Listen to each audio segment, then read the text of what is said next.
ஏன்னா சாம் சார் முன்னாடிலாம் வந்து நம்ம லவ்வாக அவனை பார்த்துருப்போம்.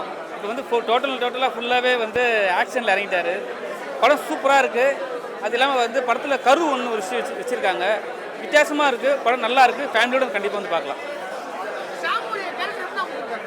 ஆக்சுவலாக என்னென்னா அவர் போலீஸ் கேரக்டரு, அந்த கேரக்டரை வந்து அவர் எவ்வளோ ஒர்க் பண்ணியிருக்காரோ சூப்பராக பண்ணியிருக்காரு.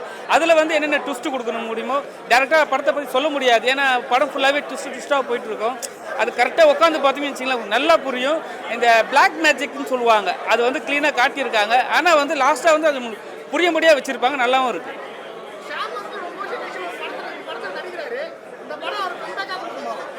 கண்டிப்பாக கம்பேக் கொடுக்கும். ஏன்னா நீங்கள் பார்த்தீங்கன்னா ஒரு ஏஜ் ஆன மாதிரியே தெரியல. அப்படியே ஃப்ரெஷ்ஷாகவே இருக்கார். ஃப்ரிட்ஜில் வச்சு ஆப்பிள் மாதிரியே. படம் ஃபுல்லாகவே வந்து அவரோட கேரக்டர் போகுது. கூட வந்து ஒரு பையன் நடிச்சிருக்காங்க.